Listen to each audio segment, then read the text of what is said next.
Oke, malam hari ini kita akan membahas ya dengan judul apa namanya?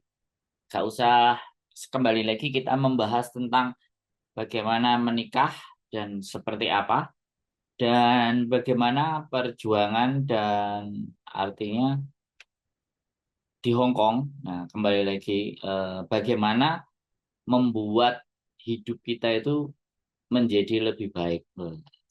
Menjadi lebih baik karena tujuan teman-teman adalah kan mengumpulkan pundi-pundi Hong Kong dolar. Nah, ini kan. Jadi harapan teman-teman semuanya datang ke Hong Kong ini kan pundi-pundi Hong Kong dolar. Makanya malam hari ini kita akan mencoba bahas good night. Selamat malam Mbak Iin. Kita bahas bagaimana mendapatkan pundi-pundi Hong Kong dengan cara salah satunya menikah dan mendapatkan residen Hong Kong. Ini adalah salah satu cara ya untuk meng-create atau menghasilkan pundi-pundi Hong Kong dolar. Oke, kita bahas ya teman-teman. Nah, teman-teman datang ke Hong Kong semuanya kan bertujuan ya. Hampir disimpulkan ya semuanya 100% buat teman-teman semuanya. Ke Hong Kong itu kan yang dicari Hong Kong dolar, ya kan? Nah, kita berbicara tentang Hong Kong dolar. Bagaimana Hong Kong dolar? Kita melihat sebuah Hong Kong dolar kan teman-teman suka sekali kalau diajakin ngomong tentang bagaimana Hong Kong dolar. Nah, berbagai macam cara dan teman-teman sudah banyak sekali hal-hal yang terjadi di Hong Kong ketika kalian datang, kemudian bekerja di tempat majikan, kemudian kalian sudah menghasilkan Hong Kong dolar. Tapi ketika sudah mendapatkan Hong Kong dolar 487 setara standar, kalian pasti akan berharap bagaimana caranya supaya dapat lebih lagi. Ada yang berjualan, ya kan, berjualan segala sesuatu. Ada yang bisnis, ada yang menipu, ada yang memperdayai temennya, ada yang juga menganggap bahwa yang penting aku dapat Hongkong dolarnya. Caranya seperti apa apapun nggak ada masalah. Nah, ada yang berprinsip seperti itu. Bahkan punya prinsip di mana juga di dunia ini semuanya nggak ada yang gratis. Semuanya serba berbayar. Ada yang berprinsip seperti itu. Jadi malam hari ini kita kupas ya, kita bahas juga di channel YouTube saya dan di fanpage saya seperti apa dan bagaimana kita memandang Hong Kong dollar dan bagaimana beberapa teknik cara atau teman-teman dalam mendapatkan pundi-pundi Hong Kong dollar lebih banyak. Nah, wah ada Mbak Endang dari di Facebook dari Mbak Satrio Dita kita sapa dulu, ada Mbak Novi, ada Mbak Siti Nadiro, Mbak Cindy, Mbak Endang PJN dan Mbak Vivian Mung. Nah, untuk yang di YouTube baru Mbak Iin yang menampakkan eh, tulisan komennya yang 5 juta penonton lainnya belum terlihat dengan siapa saya ditonton. Oke, jadi menikah kita fokusin ya. Kita membahas hari ini kan menikah di Hong Kong. Ini bisa dijadikan salah satu alternatif cara. Selamat malam Mbak Vivian. Alternatif salah satu cara untuk kita mendapatkan Hong Kong dolar yang lebih gede, menikah di Hong Kong. Nah, tentunya ini akan menimbulkan banyak kontroversi. Tentunya ini juga akan membuat eh, banyak pandangan-pandangan atau perspektif sudut pandang cara berpikir menikah ngapain sama orang Hong Kong ngapain nggak sunat nggak muslim ABCD ya silakan itu silakan Anda persepsikan yang seperti itu silakan. Tapi saya akan membahas ini adalah salah satu cara untuk bisa mengais pundi-pundi Hong Kong dolar untuk bisa lebih banyak daripada biasanya dan standar. Atau mungkin kalian berasumsi sendiri punya cara pandang dan cara berpikir, alah mas ngene ae aku wis bersyukur, ngene ae aku wis bahagia, nggak neko-neko, itu oke. Nah, kenapa saya berbicara seperti itu? Karena hari-hari ini, bukan akhir-akhir ini ya, sebenarnya saya berbicara seperti ini itu setelah saya sendiri itu kalau saya hitung, saya sudah eh, membantu ya secara data. eh, jadi aku membantu apa namanya orang yang setidaknya sekitar 50 50 ya kan, 53 atau 54 orang yang sudah berhasil, sekali lagi sudah berhasil. Nah, maka dari itu saya akhirnya mengeluarkan konten ini. Jadi saya membuat konten ini tidak didasarkan atas pandangan ataupun penilaian, tapi saya membuat konten ini didasarkan atas beberapa teman-teman yang meminta pendapat dan bahkan meminta untuk dibantu bagaimana memproses pernikahan mereka. Jadi seperti itu. Jadi kembali lagi aku bilang sama teman-teman semuanya ya. Jadi saya selalu setiap berbicara itu selalu mempunyai dasar berpikir, landasan yang pastinya bagi saya kalau layak untuk saya keluarkan maka akan saya keluarkan. Kalau masih belum layak dan itu belum valid, saya tidak akan mengeluarkan apa yang saya sampaikan. Jadi seperti itu ya teman-teman. Oke. Jadi dari ke-50 yang sudah beberapa saya tangani, ya kan? Saya membuat sebuah kesimpulan, saya membuat sebuah asumsi pendapat dan akhirnya saya sampaikan kepada teman-teman. Saya ceritakan kepada teman-teman. Rata-rata mereka itu tidak berpikir, ternyata dari 50 orang itu ternyata mereka tidak berpikir setelah mereka menikah itu punya pandangan bahwa kehidupan saya lebih baik. Hampir sedikit. Tetapi mereka berpandangan ketika saya menikah dengan orang Hong Kong itu saya dasarkan atas karena saya senang. Karena saya cinta, karena ada saya suka. Untuk motif ini yang jadi yang saya anggap bahwa teman-teman itu semuanya orang-orang yang keren menurut saya. Sekali lagi, teman-teman itu keren menurut saya karena benar-benar murni, ya benar-benar murni rasa cinta, benar-benar murni kalian itu menyayangi pasangan kalian. Nah, ini luar biasa. Terus saya cuman berpikir satu hal kepada teman-teman semuanya, ya kembali lagi bahwa ketika mereka menikah itu murni dari hati mereka. Bukan jarang ya, saya tidak melihat dari, ya saya nggak tahu di luar, tapi yang saya tanggapin itu sangat tipis sekali, ya kan, sangat tipis sekali. Mereka membicarakan ID card, membicarakan tentang KTP. Bahkan bagi mereka itu masih bertanya-tanya, ya, oh bisa dapat KTP ya, oh ada kehidupan yang lebih baik gitu nantinya. Nah, tidak sampai jauh ke sana. Ini saya mengamati. Jadi benar-benar sekali lagi benar-benar di dalam cara berpikir mereka itu murni bahwa rasa cinta kasih, rasa sayang yang muncul, bukan atas motif yang lain-lain. Ya, sekali lagi teman-teman. Nah, maka dari itulah saya sudah dalam 2, 3, 4 hari ini kembali lagi saya akan mengeluarkan atau saya akan buat konten di mana konten itu akan berhubungan dengan menikah. Jadi seperti itu. Dan pernikahan yang terjadi itu ya saya anggap karena memang rasa yang benar-benar ada di dalam diri kalian. Dari 55 itu saya tidak melihat ada visi-visi, ada misi-misi yang terselubung. Ini yang saya merasa wah luar biasa. Sangat-sangat istimewa. Tapi begitu ke belakang, akhirnya orang bertanya, sebenarnya ketika menikah dengan orang Hong Kong itu benefitnya kemana sih Mas? Ada yang bertanya. Keinginannya apa? Bahkan orang-orang yang sudah merasa hopeless atau patah semangat karena tersakiti oleh banyak laki-laki itu ada yang berpikir, duh, emang bisa Mas seperti itu gitu. Ketika kita menikah dengan orang Hong Kong. Emang bener kayak saya ini yang modelnya jelek ini bisa menikah dengan orang Hong Kong.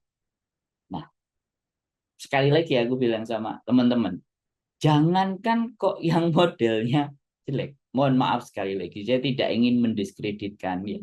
Tapi saya berpikir usia 52 mereka menjalin hubungan sampai 7 tahun dan yang perempuan diajak berkali-kali untuk menikah masih belum memutuskan. Tapi ketika dia sudah lelah dan capek bekerja di majikan, akhirnya dia memutuskan ya sudah kalau orang ini sayang sama saya kenapa enggak saya menikah. Bayangkan teman-teman. Mbak Mimi Umam. Jadi dari situ saya mengambil sebuah pembelajaran bahwa memang benar-benar kalian itu berpegang teguh terhadap prinsip saat benar-benar mencintai. Di balik rasa cinta yang kalian benar-benar rasakan, ternyata ada sesuatu hal yang begitu luar biasa setelah kalian menikah. Nah, ada juga yang pernah bertanya kepada saya, Mas saya menikah, tapi ceritanya sama aja pada saat saya menikah, saya juga akan menjadi babu.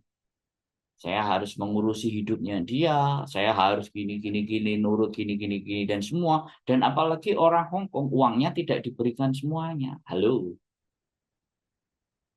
kembali lagi. Saya ingin ya di sini yang ingin saya bahas. Cerita-cerita menikah menikah dengan orang Hong Kong ada yang bilang mana enaknya, mana gak. Ya sama aja nggak enak, tetap kerja juga. Halo, teman-teman semuanya. Saya cuma ingin bilang sama teman-teman, ya memang kalau menikah dengan orang Hong Kong, kalian tetap bekerja, kalian tetap berjuang, kalian tetap berusaha, ya kan? Sekali lagi saya bilang, ya, teman-teman bekerja dan berusaha. Tetapi sekali lagi ini saya bilang sama teman-teman semuanya, ketika kalian menjadi domestic helper, kalian itu hitungan standarnya 4873. Kalau ataupun ada yang tertinggi itu 7.000, 8.000, bahkan ada yang sampai 10.000, itu oke, fine. Macam-macam ya, paling tertinggi. Ya kalau ada yang 15, bagus lah. 12, oke. 11, tapi kan kita hitung standar ya. Kita main cara standar. Standar itu 4873. Tapi dengan kalian mendapatkan suami dan mendapatkan status baru, dependent visa atau permanent visa, nilai standar yang dari 4873 itu bisa di-upgrade menjadi 18, 17, 16, 14, 21, 22, 23. Sesuai dengan bagaimana kalian mau. Nah, yang saya lihat, yang saya ingin sampaikan itu adalah kalau kita sama-sama mencari Hongkong dolar, kenapa nggak menggunakan salah satu cara yang seperti itu? Tapi bukan tidak ada strateginya ya teman. Bukan hanya bermain atas cinta, bukan hanya bermain atas perasaan. Ya kan teman-teman. Yang lebih dipikirkan adalah setelah sampean semuanya menjalani, ya kan? Setelah kalian menjalaninya, maka kalian akan merasakan dampaknya itu ternyata bagaimana. Serius perasaan yang menikah dengan orang hidupnya tetap kesulitan ekonomi walaupun dapat ID card justru kuliah lebih enak jadi TKW. Itu cara pandang sampean. Mbok Endang PJN nggak apa, nggak apa, ya kan? Kalau ada mereka yang menikah dan mereka kesulitan ekonomi, bukan di KTP-nya, tapi di mindset-nya yang keliru. Nah, di sini yang mau saya bahas. Karena kesusahan dalam hidup kita, masalah perekonomian dalam hidup kita, masalah hidup kita tidak baik, masalah hidup kita semrawut, masalah hidup kita amburadul, itu bukan di uang, tapi di mindset, di cara kita berpikir. Ya, Anda bisa bisa menilai yang menikah dengan orang Hongkong itu nggak bagus, yang menikah begini, begini, dan begitu. Ada ngeluh ini, ngeluh itu. kerjaan capek ini itu. Tapi kalian tidak melihat bahwa ketika mereka menerima gajinya 18.000, terus kalian berbicara, walaupun dia kerja gajinya 18.000, kok nyari utang, masih sedih, sambat capek apa semuanya. Menurut saya itu hal yang wajar. Capek itu bukan karena orang gajinya tinggi atau rendah. Orang kalau kerja itu ya semuanya pasti capek. Nah, sekarang tinggal di luar itu pekerjaannya apa? Gitu, teman-teman semuanya. Saya berpikir satu hal ya, ini adalah sebuah lompatan. Kalau kita berbicara, pasti pasti kalian semuanya akan berpikir tentang Hong Kong dollar. Datang ke sini itu yang ada di dalam benak itu Hong Kong dollar, Hong Kong dollar. Karena dengan Hong Kong dollar yang kalian pegang, itu seolah-olah bisa menyelesaikan segala semua permasalahan yang ada di dalam diri kalian di Indonesia. Tapi seberapa banyak permasalahan itu bisa diselesaikan, teman-teman? Kalian datang ke Hong Kong itu sebenarnya menyelesaikan masalah, tapi menambah persoalan yang baru. Ya kan? Kalau teman-teman bertanya, persoalannya apa? Cek di channel YouTube saya.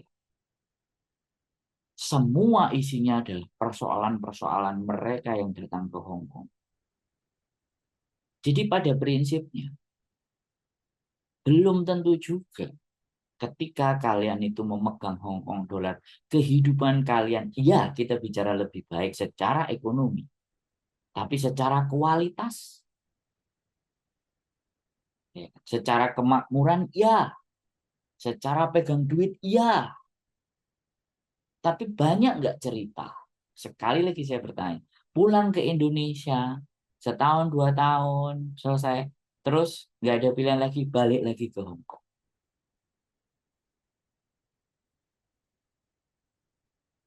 Ya. Jadi kembali lagi ya teman-teman. Saya cuman bilang dan saya cuman berpikir satu hal kepada yang mau menikah dengan TKW biasanya miskin, cacat, sakit tua, makmurnya di mana? Oke, ya kan. Yang mau menikah dengan TKW biasanya miskin, cacat, sakit tua. Anda tahu nggak? Di zaman tahun 80-an, 79-80-an itu banyak. Banyak ya sekali lagi saya bilang. Mohon maaf ini sudah rasis. Chinese Kalimantan. Dan hari ini siapa yang megang agent? Siapa yang jadi staffnya agent? Dan siapa yang pegang toko Indonesia? Dan kalau kalian tahu, Mbak Endang, yang dinikahin mereka orang yang kayak apa? Jangan melihat seperti itu. Ya kan? Jangan melihat dari sebelah. Boleh cara pandang Anda seperti itu, Anda yakin Anda diri Anda sendiri mendapatkan terbaik tanpa harus menikah, go ahead. Tapi kalau orientasi hidup kalian itu uang, nah ini kembali lagi saya bicara orientasinya adalah money. Siapa sih yang nggak seneng money? Saya tanya, semuanya pasti cari money. Kayak gitu ya teman-teman. Nah, sekarang tekniknya, strateginya gimana? Oke. Kembali lagi kalian orang Indonesia. Ya, ketika ada orang yang suka karakter Hong Kong penuh dengan kebebasan, pasti arahnya nantinya itu akan ke arah hubungan. Sesederhana sebenarnya, sangat sederhana ketika diajak seperti itu. Oh, ada Mbak Juju Pangestu. Jadi butuh berapa lama untuk mendapatkan ID resident setelah menikah? Dependent visa turun 1,5 bulan, Mbak. Itu sampean sudah bisa bekerja. Sampean memegang dependent visa itu sudah seperti orang Hong Kong bekerja. Standar gajinya 1,5 bulan. Ya. Yang lama biasanya adalah proses mengenali pasangan Anda itu yang lama. Mbak Eva stres, Mbak Iin, kalau aku memang tidak ingin menikah cara negara, tetapi aku pernah nikah siri sama orang Hong Kong sejak 2006. Kenal dia tahun 2002. Sampai sekarang tetap Alhamdulillah sampai sekarang. Ya, nggak apa-apa, silahkan. Tapi saya berpikir, ya kan, sama-sama tanda tangan satu kertas kontrak. satu kertas nikah, sama-sama tanda tangan.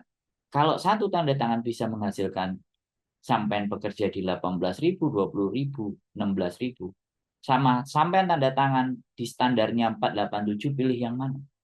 Sama-sama tanda tangan di atas kertas. Tapi bedanya adalah kita hidup dengan siapa. Nah, seperti itu. Terus saya juga pernah dengar cerita di konten saya semua ada. Menikah dengan orang Hong Kong, ya kan? Mulai dia serong kiri, serong kanan, kemudian dia merasa menjadi nyonya, dia tidak bekerja, dia di rumah, suaminya bilang nggak perlu kerja, kamu di rumah santai. Iya, dia dengan nyaman dan zona nyaman ada di rumah, dia tidak bekerja. Lama-lama laki-laki bisa bosan. Kemudian dia melihat orang lain, kemudian jalan dengan cewek yang lain. Nah, si mbaknya sakit hati. Berarti si mbaknya tadi ketika menikah tidak melihat sebuah potensi dirinya bahwa siapapun bisa dan mampu meninggalkan. Teman-teman kan sering lihat di TikTok. Rahayu Mas Andro juga followernya Prince Edward hadir. Jadi eh, orang menikah kemudian jadi nyonya, ya kan? Dadai. Ketika kalian tidak bekerja, ya siap-siap saja kehidupan kalian tidak ada perubahan. Hanya senang sesaat. Dan ini juga terbukti. Salah satu ada teman juga. Makanya kita ketika mendapatkan privilege, saya bilangnya, keistimewaan privilege, makanya itu yang harus digunakan. Setiap manusia ini itu punya privilege. Bahkan orang miskin, orang yang merasa dirinya itu tidak punya harta apapun, itu sebenarnya punya privilege. Privilege-nya apa? Keistimewaan apa? Dia pasti akan berjuang dan bekerja keras untuk menjadikan dirinya orang yang mampu dan bisa. Tapi beda ketika orang sudah jadi anaknya orang kaya, ya kan? Orang kaya, sendok emas, dia akan dinina bobokkan. Makanya ketika orang kaya dan tidak bisa mencetak keturunannya jauh lebih baik dari dia, maka di keturunan ketiga hartanya pasti habis. Nah, aku tipe orang yang suka kerja bang, perempuan mandiri, prinsipku nggak mau mengandalkan suami, silahkan. Saya hanya bercerita, boleh ditangkap, boleh diambil nilainya, boleh boleh juga dibantah, boleh juga dibully, boleh juga diskusi. It's okay. Aku tetap pilih menikah negara bisa ID residen Hong Kong. Ini kan kita berbicara dan berdiskusi kan. Dan saya tidak harus memaksakan. Saya tadi bilang di depan adalah salah satu cara mengupgrade. Karena sudah berbagai macam cara saya ngajak, ngasih tahu, bikin konten, konsisten, komitmen, semuanya nggak ada. Kemudian belanja, nambah pengetahuan, nambah semuanya persoalan. Nah ini kan juga salah satu cara. Nah terserah, pandangannya boleh. Kita diskusi enak. Karena tak ajak ngomong, nggak ada yang mau ngomong. Saya nunggu kalian untuk berbicara, berdiskusi, ngobrol. Ayo, nggak ada masalah. No problem. It's okay. Nggak ada persoalan. Orang yang suka kerja keras ya silahkan. Kalau sampai nggak kerja keras nggak sampai. Lah jika suaminya sakit, stroke dan miskin, apa bisa dia kerja di luar mendapatkan gaji besar? Iya bisa dong. Anda nggak tanya sama saya, bisa. Tinggal dibawa ke rumah sakit, ya kan? Kalian kerja, selesai. Di rumah sakit Hong Kong itu nggak kayak Indonesia, nggak harus ditungguin. Udah diurusin sama perawatnya. Mbak Paramita, Angel tadi siang ketemu di imigrasi Sungwan. Oh, terima kasih ya. Bisa. Anda bisa punya suami yang sakit-sakitan, taruh aja di rumah sakit. Dah. Bilang aja nggak punya duit, biayain sama negara. Selesai. Yang kerja kalian.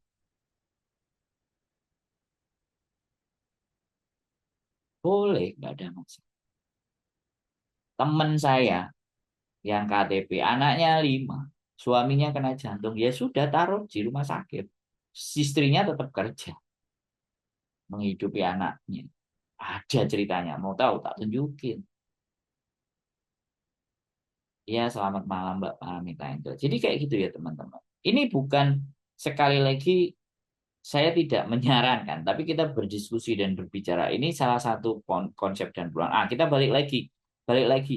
Ujung-ujungnya pada saat kalian dideketin sama orang Hong Kong, ya kan?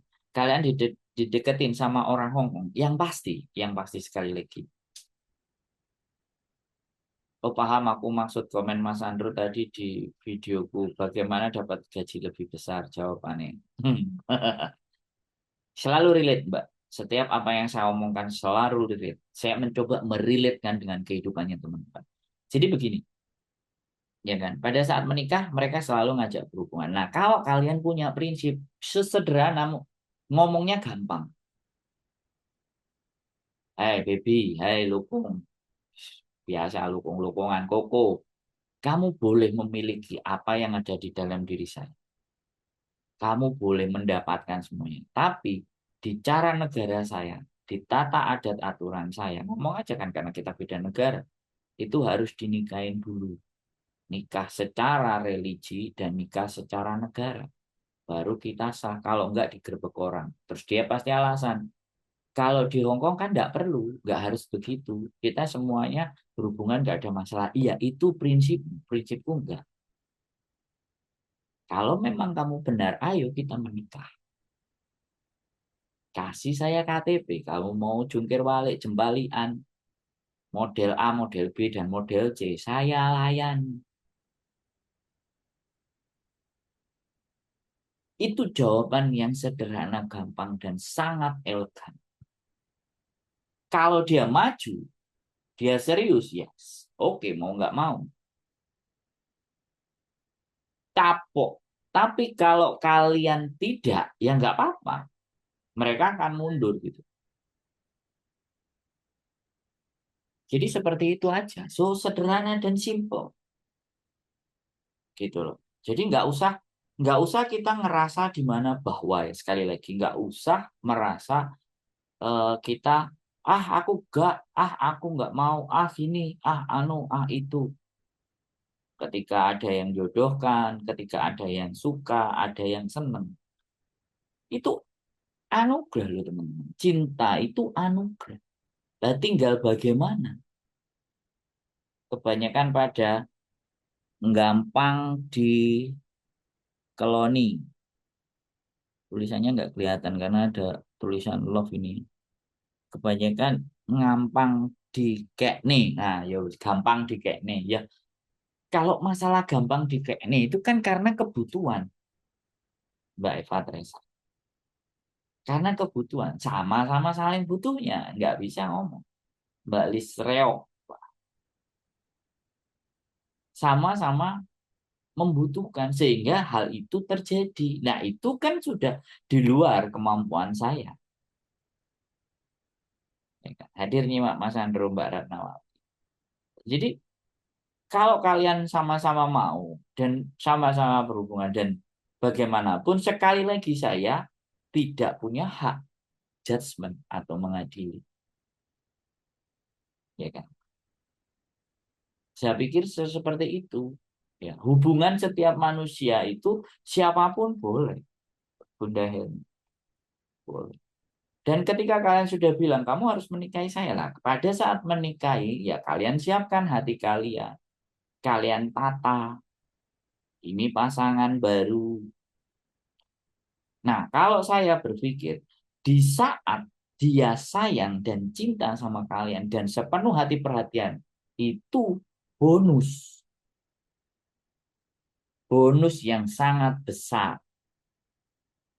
Kalau dia sayang, dia perhatian. Dia ngasih uang. Ya kan? Ngasih uang, sayang, perhatian, itu bonus terbesar buat sampai. Berarti Allah sudah menurunkan jodoh yang baik. Tapi kalau tidak, Karena sampean diizinkan sama Gusti Allah menikah, kan sudah diizinkan tuh. Sampean semuanya tinggal pinter-pinternya untuk mindset. Karena kalau misalnya kalian sudah pernah menikah dan gagal, ya ambil benefit dan keuntungannya. Cari uang yang banyak, bekerja, fokuskan kepada kehidupan kalian yang memang memburu Hongkong dolar yang jauh lebih banyak. Karena hidup itu semuanya adalah permainan cara berpikir.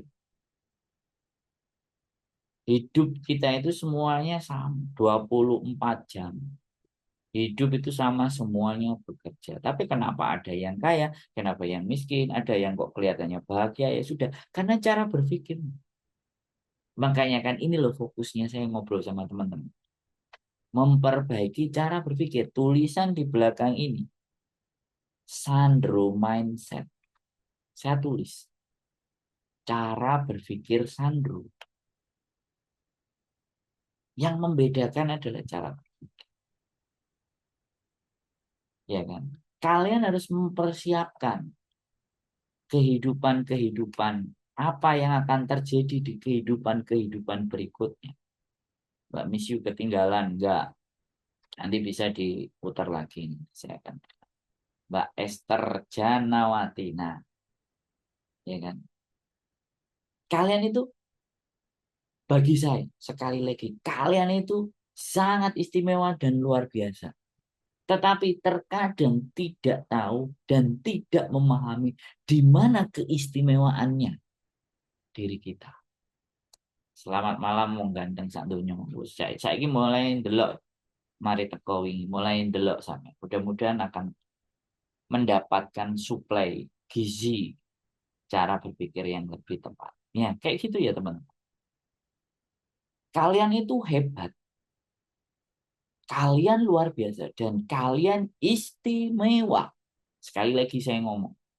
Bukan karena saya memuji, bukan karena saya ingin kalian sukai, tidak. Tapi dari konten yang saya dengar, saya menyimpulkan, ya, keluarga hancur banyak, anaknya sukses banyak, bisa beli sawah banyak. Halo Ibu Ida Fitamti, ibu saya, mohon dimaafkan anakmu yang bandel. Saya live Bu Ida. Nah, ini bujuku tangannya kelihatan, mukanya nggak kelihatan. Pokoknya Bu, tunggu saya nanti main ke Pekanbaru atau Ibu yang main ke Hongkong. Tak tunggu Bapak katanya mau main ke Hongkong. Halo Bro Endang, wes ya, langsung ngerumpi Mbak Esther Janawati. Jadi keistimewaannya di mana? Yang pertama, kalian bisa dipercaya oleh majikan. Coba hampir, ya, sekali lagi kalau di prosentase teman-teman 80% itu dipercaya majikan. Kenapa? Kalian diizinkan bekerja sama mereka. Bahkan kalian satu kontrak, dua kontrak, tiga kontrak, 10 kontrak. Itu satu, kalian dipercaya. Nah, itu makanya istimewa. Ayo besti-bestian yang belum bestian. Nah, promo gitu. Ngrungokno ini pelajaran, bukan besti-bestian. Umek dewe, perhatikan, kita lagi berbicara materi. Nanti kalau besti-bestian tulis saja, ini lagi live, ini lagi materi.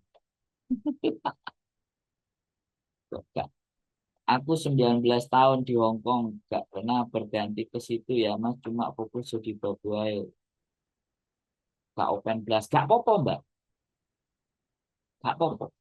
Kalian mau menjadi domestic helper 25 tahun, 35 tahun, 30 tahun, gak apa-apa. Boleh berpikir, karena kalian sendiri yang menginginkan. Tapi kalian sendiri tidak berpikir, aku harus bagaimana supaya aku gak kesel kayak gini, supaya uripku lebih enak, supaya uripku lebih baik. Nah, ini anak sing ngomong meneh 23 tahun. nggak ada masalah. Saya cuma ingin mengajak berpikir teman-teman bahwa apa yang bisa kita lakukan untuk membuat kehidupan kita jauh lebih baik. Dan ini bukan satu-satunya solusi, tapi salah satu cara.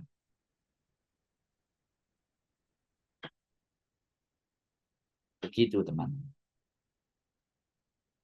Ya, karena kembali lagi, ya, saya tadi mendengarkan sebuah materi bahwa di dalam hidup ini sebenarnya semua yang terjadi itu sama. Pagi, siang, sore, malam, matahari terbit, matahari tenggelam, musim dingin, ini semua terjadi sama. Ya, tapi kenapa manusia itu ada yang kaya, ada yang miskin, ada yang sedih, ada yang bahagia, ada yang susah, ada yang sumpah. Ya karena memang manusia dikasih bekal sama yang punya hidup itu berpikir.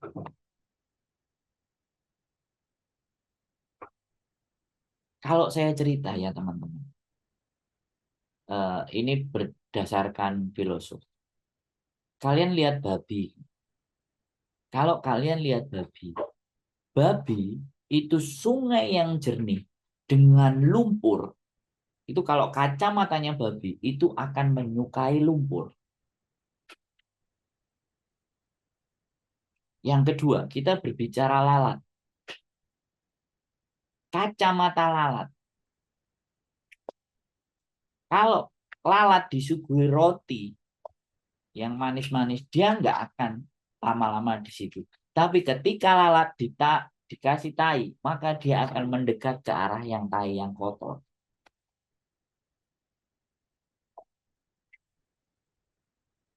Ya kan?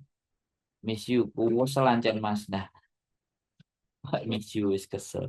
19 tahun. Ya, yang pikirannya sampai apa gak upgrade belas ya, ya sudah. Ya sampai. Jadi tadi babi, tadi lalat. Terus tadi tawon. Tawon itu pasti mencari yang manis-manis dan yang bersih-bersih. Akhirnya, tawon tadi itu menghasilkan madu yang ada manfaatnya. Lalat menghasilkan virus penyakit. Babi suka di lumpur-lumpur dan makanan bekas, makanya menghasilkan cacing pita. Lah pertanyaannya teman-teman itu berpikirnya bagaimana? Kok uripe mau ngene-ngene ae? Gitu.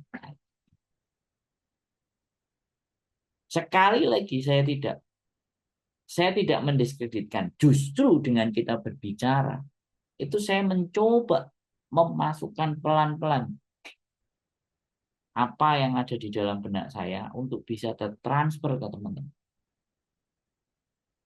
Karena bagi saya ilmu pengetahuan di muka bumi ini gratis. Nah, sekali lagi. Sekali lagi saya ngomong, kacamata berpikir ya sekali lagi.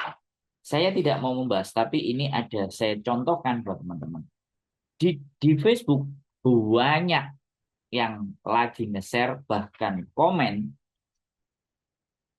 peristiwa hari Minggu yang jambak-jambakan, batek-batekan karena hutang nggak dibayar. Bener nggak? Banyak yang komen, banyak